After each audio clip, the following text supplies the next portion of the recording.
Hello friends, welcome to Commerce Warriors. और आज हम जो है एक नया चैप्टर लेकर आए हैं आपके सामने, जिस चैप्टर का नाम है व्यावसायिक वित्त। और इस चैप्टर को हम कुल मिलाकर 3 वीडियो में कवर करने वाले हैं।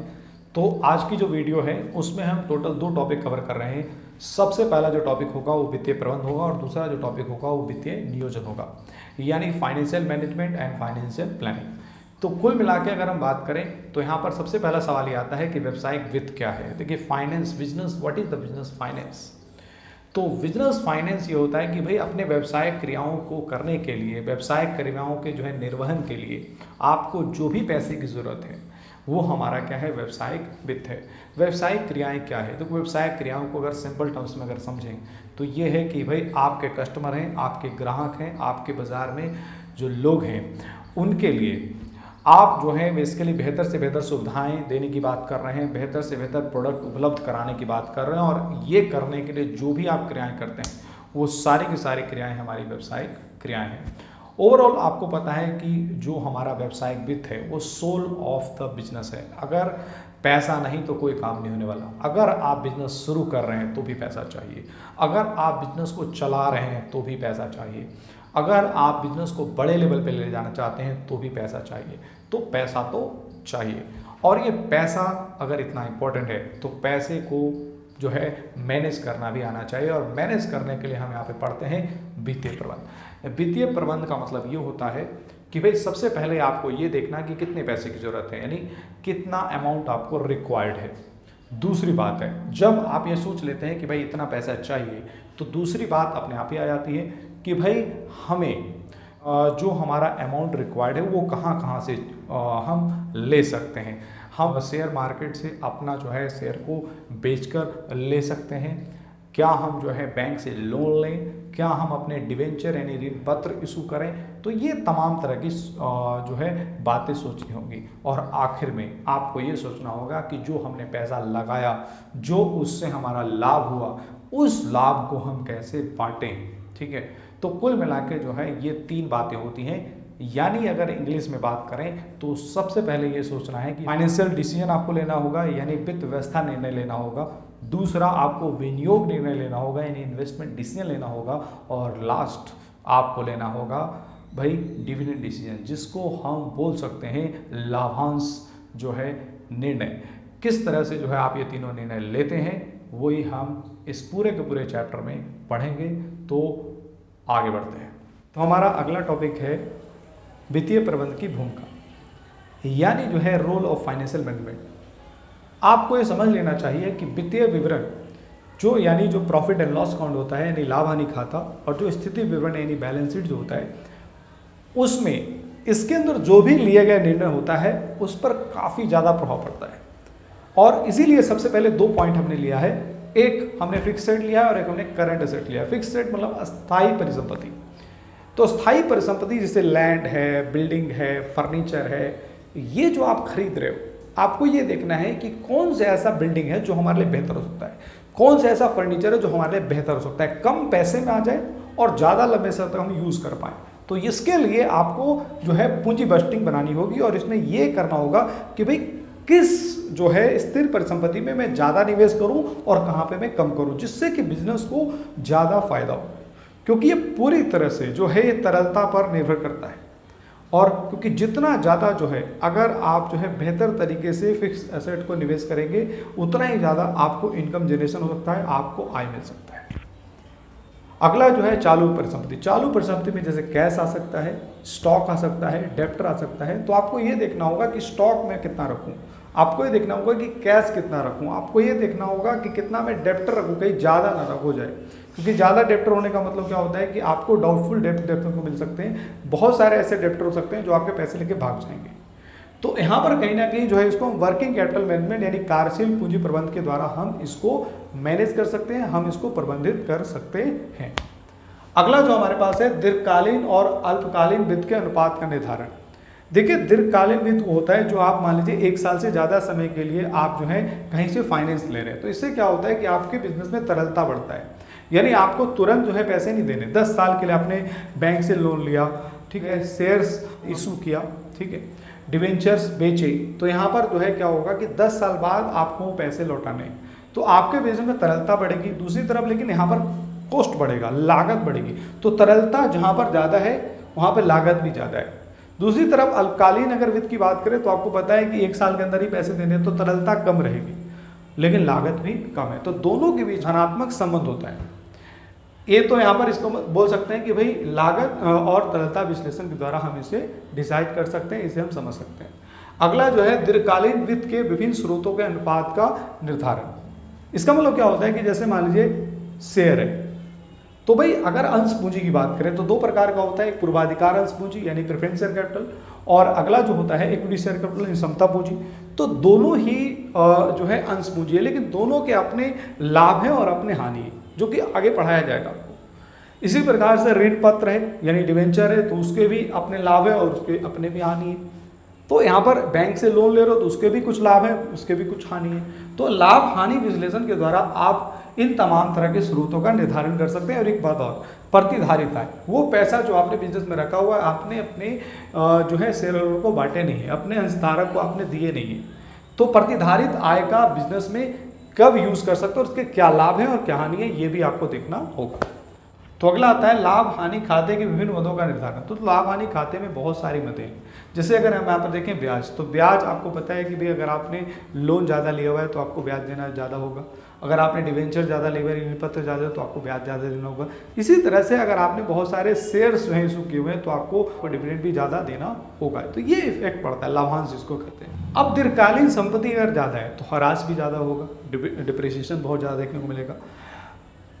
तो इन दोनों में पॉजिटिव रिलेशन देखने को मिलता है। अगले में क्या है, कटौती। कटौती मतलब क्या होता है, डिस्काउंट का तरलता से। अगर आपके पास तरलता बहुत ज़्यादा है तो आप ऑन टाइम पेमेंट कर सकते हैं और आपको डिस्काउंट मिल सकता है, कैश डिस्काउंट जैसे नॉर्मली मिलता है। अगला टॉपिक है वित्तीय प्रबंधक द्वारा लिए जाने वाले 3 महत्वपूर्ण निर्णय।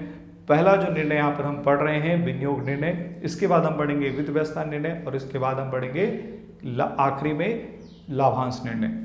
अगर हम बात करें विनियोग निर्णय में तो यहाँ पर आप देख सकते हो कि भाई किस संपत्ति में जो है आपको निवेश करना है, यानी जो अपना पैसा है वो आप किस प्रकार की संपत्ति में लगाना चाहते हैं। क्या वो आप पैसा अपने जो है दीर्घकालीन संपत्तियों में लगाना चाहते हैं, यानी स्थिर संपत्ति में लगाना चाहते हैं, क्या वो अपना पैसा आप चालू संपत्ति में लगाना चाहते हैं। तो ये 2 चीजें हैं और ये जो निर्णय है उसी के आधार पर 2 प्रकार का निर्णय बनता है। पहला जो अगर आप जो है स्थायी संपत्ति में अगर आप निवेश करना चाहते हैं, लेट्स अज्यूम 1 साल से आप ज़्यादा के लिए निवेश कर रहे हैं, तो हमारा दीर्घकालीन विनियोग निर्णय होगा। और ये जो है इसे दूसरा नाम होता है पूंजी बजटिंग निर्णय भी कहा जाता है। यहाँ पर जो है दूसरा जो होगा अल्पकालीन विनियोग निर्णय और इसे हम बोलते हैं कार्यशील पूंजी का प्रबंध। यहाँ पर ये समझ लेते हैं कि इस निर्णय को कौन कौन सी बातें प्रभावित करती है। तो दोनों के लिए 2-2 पॉइंट यहाँ पे बनाया हुआ है। एक पॉइंट सेम है, लाभप्रदता। देखो प्रॉफिट तो चाहिए, तो यहाँ पर देखो प्रॉफिट तो चाहिए, लेकिन यहाँ पर अगला पॉइंट क्या है, लागत, कि भाई कितना पैसा आप लगा रहे हो, उस पैसे को लगाने की क्या लागत है, कितना मेरा पैसा आउटफ्लो हो रहा है और कितना मेरा पैसा आएगा, यानी जो हमारा जो है कहने की रेट ऑफ रिटर्न कितना होगा। रेट ऑफ रिटर्न जहाँ पर ज़्यादा होगा उस असेट को आप खरीदोगे, जहाँ पर रेट ऑफ रिटर्न कम होगा उस असेट को आप नहीं खरीदोगे। तो ये सिंपल है, ठीक है। इसके अंदर रिस्क फैक्टर भी काम करता है, जहाँ पर रिस्क कम से कम होगा वहाँ पर आप इन्वेस्टमेंट करना चाहोगे, ठीक है। यहाँ पर क्या है, हमारे पास लाभप्रदता तो है, तो इसमें कुछ भी समझाने की जरूरत नहीं है। तरलता पे हम बात कर लेते हैं, इंपॉर्टेंट तरलता है यहाँ पर, कि अगर जो है आपके पास कैश पड़ा हुआ तो आप फाइनेंशियल कमिटमेंट को फटाफट पूरा कर सकते हैं, ऑन टाइम पेमेंट कर सकते हैं, डिस्काउंट मिल सकता है आपको, कैश डिस्काउंट जैसे मिलता है। तो कहीं ना कहीं जो है आपको आपके बिजनेस के अंदर तरलता अगर होगी तो आप सारे के सारे जो भी आपके कमिटमेंट्स है वो टाइम पे पूरा होंगे। इससे आपके बिजनेस की गुडविल बढ़ेगी क्योंकि ऑन टाइम आप पेमेंट कर रहे हैं। लेकिन अगर तरलता नहीं होगी तो फाइनेंशियल कमिटमेंट आपका खराब हो सकता है, ठीक है। लेकिन अगर तरलता ज़्यादा होगी तो आपको पता है कि लाभ में कमी आएगी। तो तरलता ज़्यादा भी नहीं होना चाहिए और कम भी नहीं होना चाहिए, बिल्कुल जितना ये आवश्यक हो उतना ही होना चाहिए, इसीलिए तो निर्णय है। देखिए हमारा अगला पॉइंट है वित्त व्यवस्था निर्णय यानी फाइनेंशियल डिसीजन। इसके अंदर हम ये देख रहे हैं कि भाई जो हमारा आवश्यक वित्त है, जो हमें जरूरी जो पैसा चाहिए वो किस किस जो है दीर्घकालीन स्रोत से प्राप्त किया जाएगा। तो यहाँ पर टोटल हमारे पास 5 स्रोत है, समता अंश पूंजी, यानी इक्विटी शेयर कैपिटल, पूर्वाधिकार अंश पूंजी यानी प्रेफरेंस शेयर कैपिटल, संचित लाभ यानी जो है जो हमारे पास अकुमुलेटेड प्रॉफिट है जो हमने कई सालों से बचाया हुआ है, दीर्घकालीन यानी लॉन्ग टर्म लोन, हमारे पास आखिरी जो है ऋण पत्र है यानी डिवेंचर है। तो ये 5 जो है मुख्य जो है स्रोत हैं, इसके अलावा भी हो सकते हैं लेकिन ये 5 मुख्य होते हैं। यहाँ पर देखिए वित्त व्यवस्था निर्णय को प्रभावित करने वाले कारक टोटल 7 पॉइंट है। लागत के हिसाब से अगर देखें तो ऋण पूंजी बेहतर है, क्योंकि यहाँ पर जो है समता अंश पूंजी बहुत ज़्यादा लागत वाली होती है। अगर आप सीधे शब्दों में अगर कहें तो समता अंश पूंजी बहुत कम लागत वाली होती है, लेकिन ये कहने की गलत सोचना है। क्यों? क्योंकि अगर आपके व्यवसाय की अच्छी स्थिति होती है तो आपको बहुत सारे डिविडेंड देने को मिल सकते हो। अगर आप नहीं देंगे तो आपका मार्केट जो रेट है आपके शेयर के वो कहीं ना कहीं क्या होंगे, गिर जाएंगे। तो एक तरह से जो है एक गलत प्रभाव भी पड़ता है। इसीलिए जो है इनडायरेक्टली आप समझ सकते हो कि लागत के हिसाब से देखें तो समता अंश पूंजी बहुत कॉस्टली है। ठीक है, बस देखने को है कि भाई ये बहुत सस्ता है। मेरठ वाले मौसा जी हैं, यानी कहने की शादी ब्याह में रूठ जाए तो बनाने में बहुत दिक्कत हो सकती है। यहाँ पर देखो जोखिम है, जोखिम की अगर बात करें तो यहाँ पर समता अंश पूंजी बेहतर है। देखो जोखिम आपको पता है कि जो ऋण है, ऋण पूंजी है, बहुत जोखिम वाला है, क्योंकि अगर आप पेमेंट नहीं करते हैं तो वो न्यायालय जा सकते हैं, कोर्ट जा सकते हो, आपके खिलाफ केस दायर कर सकते हैं, यानी आपकी कंपनी भी बंद हो सकती है और आप कोर्ट ये भी ऑर्डर दे सकता है कि भाई सबसे पहले इनके पैसे दो, चाहे अपने असेट ही बेच दो। यहाँ पर देखो निर्गमन लागत, निर्गमन लागत इशू कॉस्ट, यानी जो है अगर इशू कॉस्ट बहुत ज़्यादा आ रहा है तो आप देख सकते हो कि ऋण पूंजी बेहतर है, क्योंकि इसमें कोई ज़्यादा टेंशन नहीं है। ठीक है, मतलब इतनी ज़्यादा फॉर्मेलिटीज़ नहीं करनी पड़ती जितनी फॉर्मेलिटी जो है शेयर को इशू करने पे करनी पड़ती है, खास करके समता अंश पूंजी पर। देखिए हमारा 4th पॉइंट है रोकड़ प्रवाह स्थिति। अगर कैश इनफ्लो आउटफ्लो अगर आपके बिजनेस का सही है तो आपको जो है डेब्ट कैपिटल की तरफ जाना चाहिए, यानी डिवेंचर लेना चाहिए या तो लॉन्ग टर्म लोन लेना चाहिए बैंक से, यहाँ पर ये है। लेकिन अगर आपके कैश जो है फ्लो बहुत बेकार सा लग रहा है, यानी जो है सही नहीं है, तो कुल मिला के यहाँ पर जो है यानी कैश फ्लो स्टेटमेंट बेहतर स्थिति में नहीं दिख रहा, तो आपको जो है समता अंश पूंजी की तरफ जाना चाहिए। यहाँ पर देखो अगला पॉइंट हमारा 5th जो है स्थायी प्रचालन लागत का स्तर, यानी जो है इसका मतलब फिक्स्ड ऑपरेटिंग कॉस्ट का स्तर क्या है। देखिए आपको पता है फिक्स्ड ऑपरेटिंग कॉस्ट होता है क्या है, पहले आप समझ लो कि स्थायी प्रचालन लागत है क्या।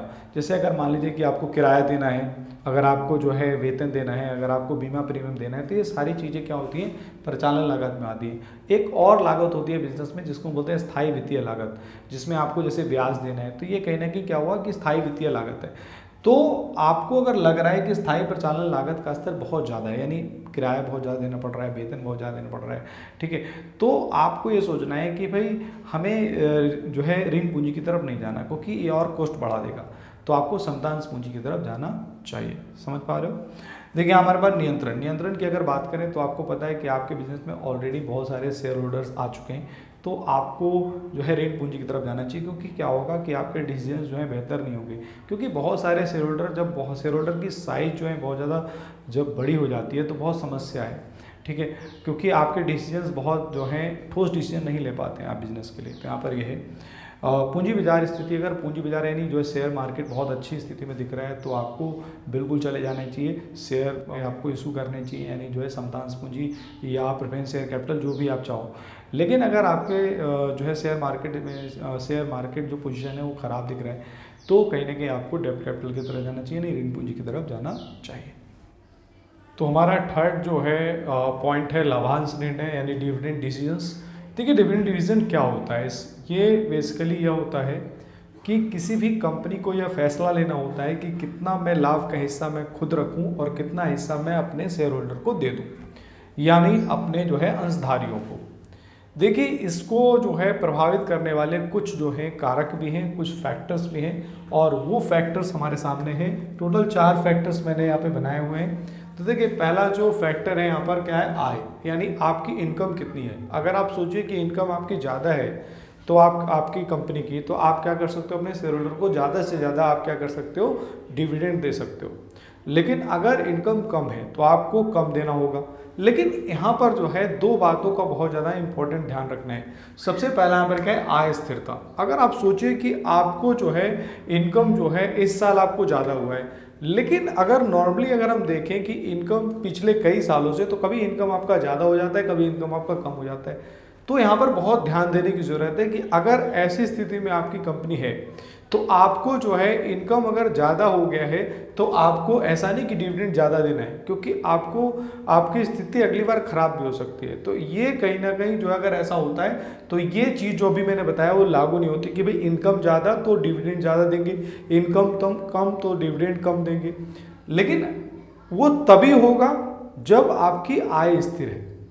अगर आय स्थिर नहीं है तो वो चीज़ आपकी लागू होने वाली नहीं है। अगला क्या है, लाभ। इसी पॉइंट में अगर हम देखें तो लाभांश स्थिरता।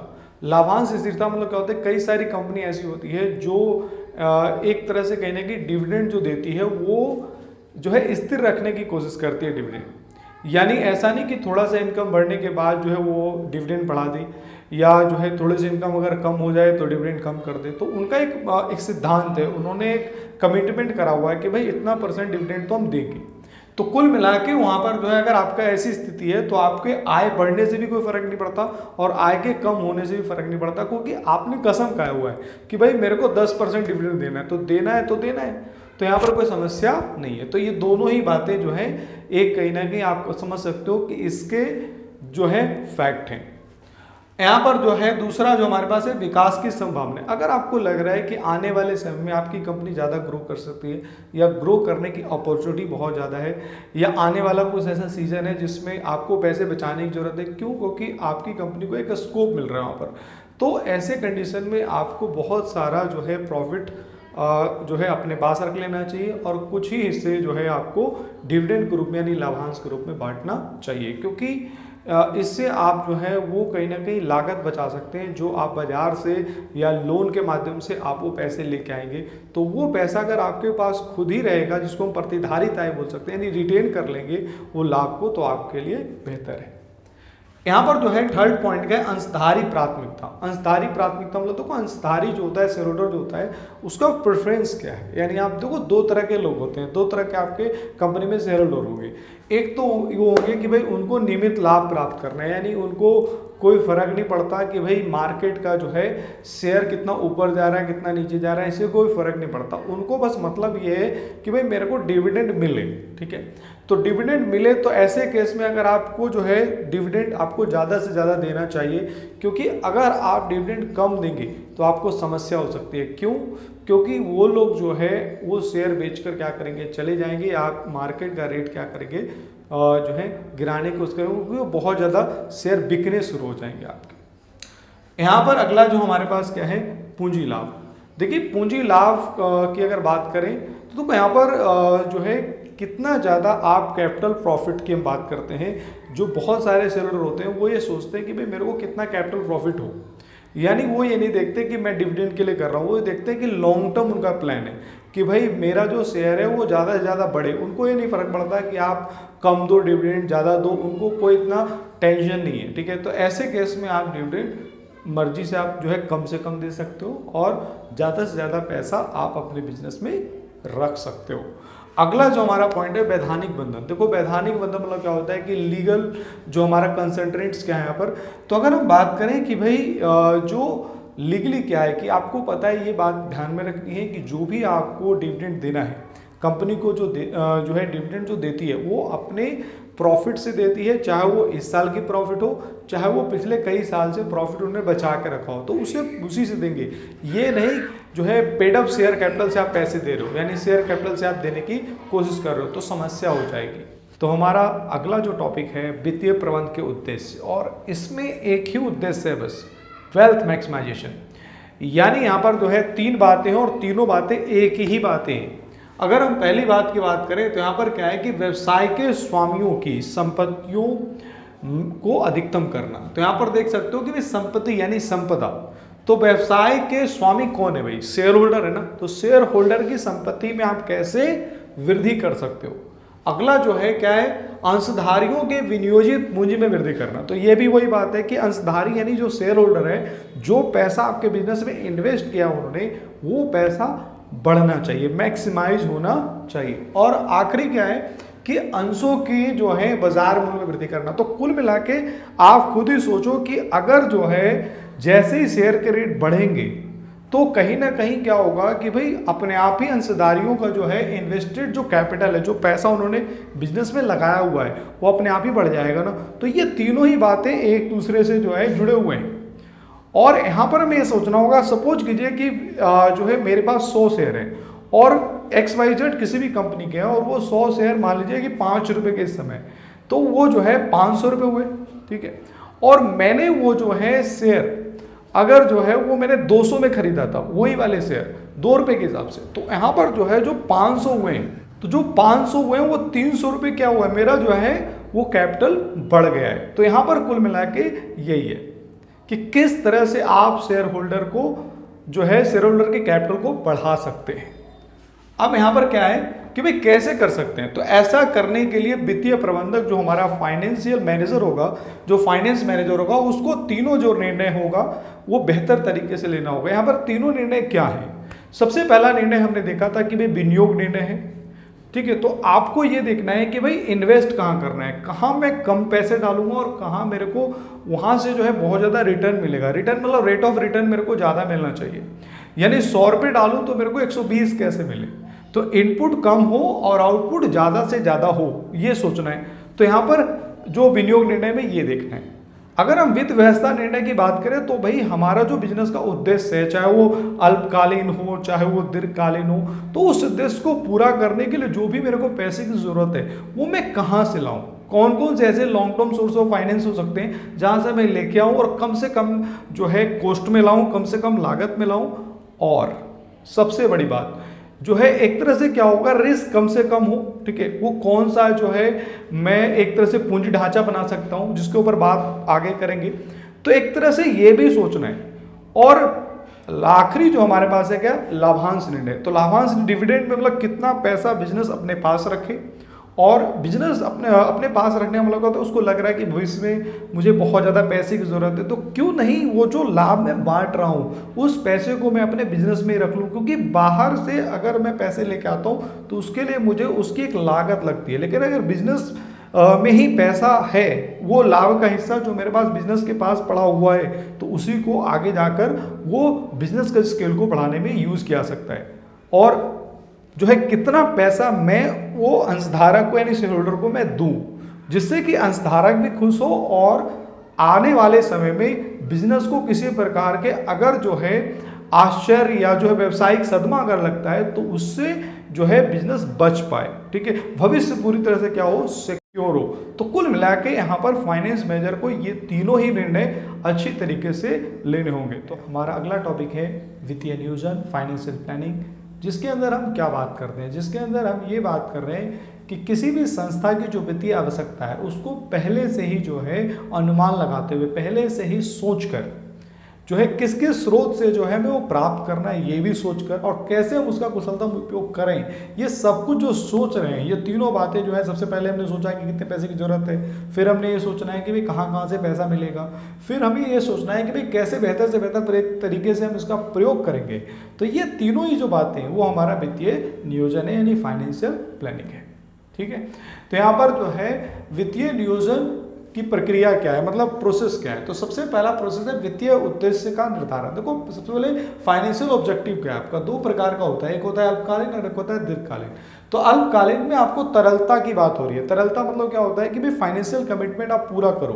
फाइनेंशियल कमिटमेंट मतलब डे टू डे बेसिस में जो भी आप किसी को पैसे देने हैं या जो है कहीं से आपने ऋण लिया है तो आपको उसको किस्त जानी है, तो ये पूरा जो है बिजनेस को सोचना पड़ेगा और कैसे मैं ऑन टाइम पेमेंट कर सकूं जिससे मेरे को फायदा हो, क्योंकि कैश डिस्काउंट भी मिलता है। और ये गुडविल के लिए बहुत जरूरी है, समझ पा रहे हो। गुडविल मतलब अगर आपने पेमेंट नहीं करा तो लोग क्या कहेंगे, बताओ इतनी बड़ी कंपनी और पैसे नहीं दे पा रहे।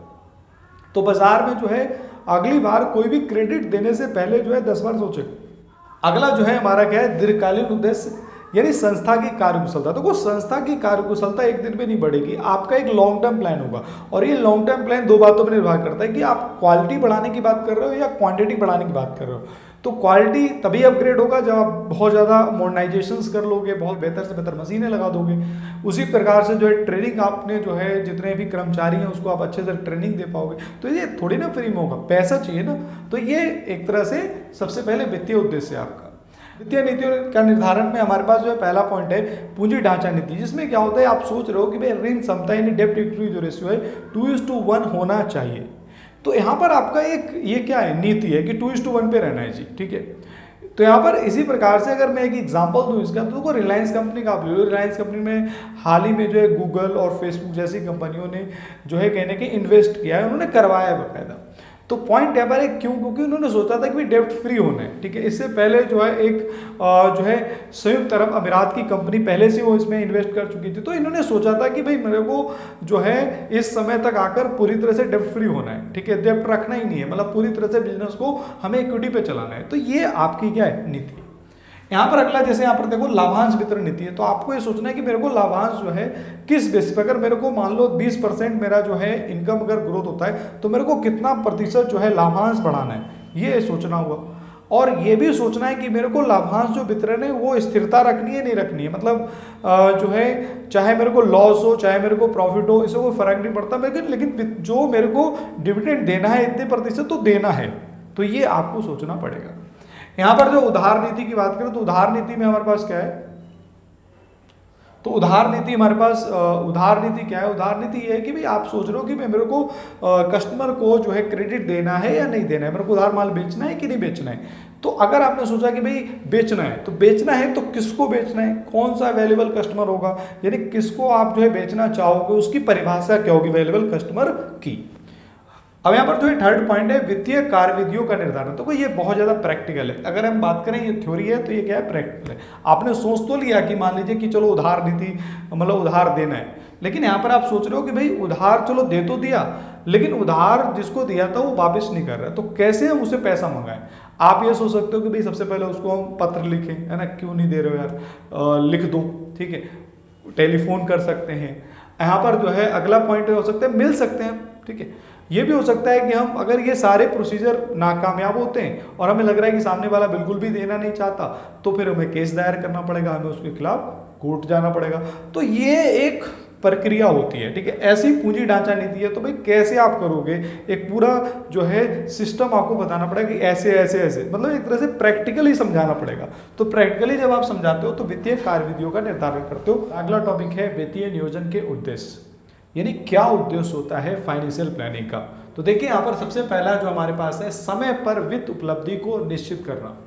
यानी इसका मतलब क्या होता है समय पर। समय पर का मतलब क्या होता है कि भाई देखो अगर आपको जो है बिजनेस में पैसा चाहिए तो भाई समय पे चाहिए ना। ये नहीं कि भाई कोई भी जो है अपॉर्चुनिटी मिली बिजनेस को और वो उसके लिए जो है पैसे की जरूरत है, फंड की जरूरत है, लेकिन जो है फंड की व्यवस्था करने गए तो तब तक वो अपॉर्चुनिटी ही चली गई, ठीक है। तो बिजनेस में जो है बिजनेस को सरवाइव करने के लिए बहुत ज़्यादा जरूरत होती है समय पर फंड की। दूसरी तरफ क्या, अगर कोई मान लीजिए ऑन टाइम पेमेंट करनी है, तो अगर आप ऑन टाइम पेमेंट नहीं कर पाते हो तो बिजनेस के साख को धक्का लगता है, क्रेडिट को धक्का लगता है, यानी मार्केट में आपका नाम खराब हो जाता है।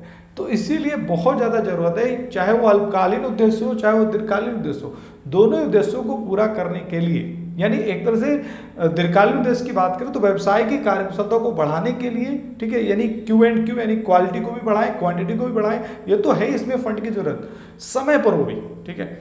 और यहाँ पर क्या तरलता, यानी जो है डे टू डे बेसिस में कैसे आप जो है ऑन टाइम पेमेंट कर सकते हैं, फाइनेंशियल कमिटमेंट को कैसे पूरा कर पाते हैं, तो इसके लिए भी बहुत ज़्यादा जरूरत है। अगला जो हमारे पास पॉइंट है कि भाई वित्त का उपयुक्त शेष सुनिश्चित करना, यानी जो है वित्त का उपयुक्त शेष। उपयुक्त शेष मतलब क्या होता है कि भाई इतना पैसा बचा लो जितनी जरूरत है, यानी जो है फालतू का पैसा अपने निवेश में मत रखो। क्यों? क्योंकि फालतू का पैसा अगर आप अपने बिजनेस में रखते हो तो आपको जो बैंक में रखने से या कहीं और जो है इन्वेस्ट करने से जो आपको इंटरेस्ट मिल सकता था वो नहीं मिल पा रहा है। तो इसीलिए जो है बेकार का पैसा अपने पास, अगर अधिक पैसा अगर आप रखोगे तो उसका कोई फायदा ही नहीं है, और कम होगा तो अभी मैंने बता दिया क्योंकि फाइनेंशियल कमिटमेंट पूरा नहीं होगा और उससे जो है आपको पेनाल्टी भी लग सकती है, आपको ऊपर केस हो सकता है, दूसरी तरफ बिजनेस मार्केट में आपका नाम तो खराब हो ही जाएगा। तो इसलिए बहुत ज़्यादा जरूरत है, ना ज़्यादा पैसा चाहिए ना कम चाहिए, बस समय पे चाहिए। और ये कैसे होगा, जब आप फाइनेंशियल प्लानिंग करोगे, तो बस यही तो हमारा उद्देश्य है। अगला जो हमारे पास पॉइंट है कि भाई वित्तीय नियोजन का महत्व क्या है, मतलब इंपॉर्टेंस क्या है, क्यों कर रहे हैं हम इतना फाइनेंशियल प्लानिंग। तो यहाँ पर सबसे पहले क्या, व्यवसायिक आश्चर्य को टालने में सहायक। आपको पता है व्यवसाय जो है बेसिकली एक नाव की तरह है, लहरों से कभी भी जो है आपको जूझना पड़ सकता है, तो भाई बहुत ज़्यादा जरूरी है व्यवसाय, क्योंकि फ्यूचर इज इंडेफिनिट, अनिश्चित है ना फ्यूचर, कुछ भी हो सकता है। और देखो ये सरप्राइजेज जो होते हैं वो प्लस भी होते हैं माइनस भी होते हैं, नेगेटिव हो सकते हैं पॉजिटिव हो सकते हैं। कैसे, अगर सपोज करो कि भाई आप जो प्रोडक्ट बना रहे हो और वो प्रोडक्ट जो है मार्केट में अब बिकना बंद हो रहा है, मतलब मार्केट में वो कोई खरीद ही नहीं रहा और आने वाले समय में लग रहा है कोई खरीदेगा भी नहीं, तो तैयार हो जाओ कि भाई उस बिजनेस के जितने भी स्टॉक्स, जो उस प्रोडक्ट के स्टॉक हैं उसको बेचने की कोशिश करो और बिल्कुल जितना कम कर सको कम करो, और एक नए प्रोडक्ट जो मार्केट में अब चल रहा है उसको बनाना क्या करो, शुरू करो। ये है, यही तो है व्यवसायिक आश्चर्य। तो आपने क्या किया, जो नेगेटिव हो रहा था उसको आपने क्या किया, पॉजिटिव बना दिया। दूसरी तरफ क्या हो सकता है कि भाई आप एक प्रोडक्ट बना ही रहे थे लेकिन आने वाले समय में क्या होता है एक और प्रोडक्ट आपका अच्छा चल सकता है, तो उसके लिए फंड की व्यवस्था कीजिए।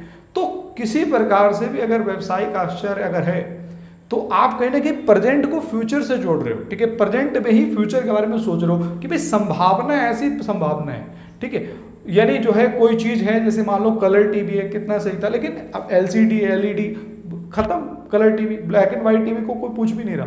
तो ये आपको सोचना पड़ेगा कि कैसे हम उस जो है अपॉर्चुनिटी को, उस अवसर को बेहतर तरीके से भुनाएं, बेहतर तरीके से अपने बिजनेस के लिए फायदे में लाएं।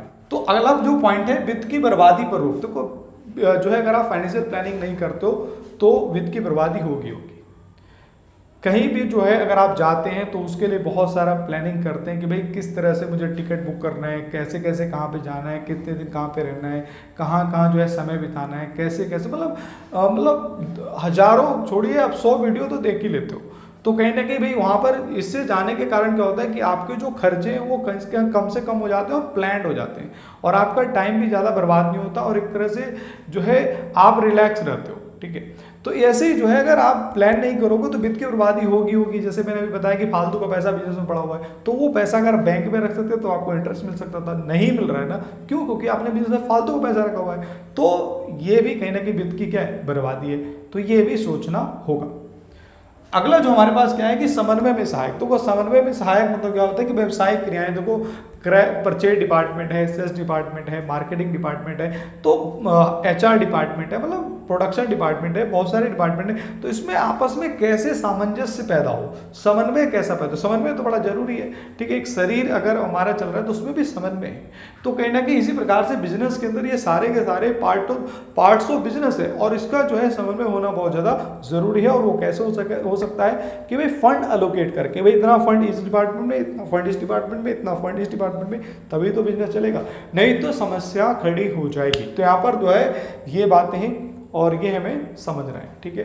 और ये जो है हमारा पूरा जो है ये टॉपिक पूरी तरह से कंप्लीट हो जाता है, जिसमें मैंने बताया था कि 2 टॉपिक कवर करेंगे, जिसमें हम एक बात वित्तीय प्रबंध की बात कर रहे थे, जो कि हमारा पहला टॉपिक चल रहा था, और दूसरा हमने वित्तीय नियोजन के बारे में बात किया। तो ये दोनों ही टॉपिक हमने पूरी तरह से कवर किया है, और बने रहिए नेक्स्ट वीडियो में। और जो है इस चैप्टर के जुड़े हुए 2 वीडियोस और आएंगे, और जिसके बाद ही पूरा चैप्टर समाप्त हो जाएगा। बहुत बहुत धन्यवाद, थैंक यू सो मच।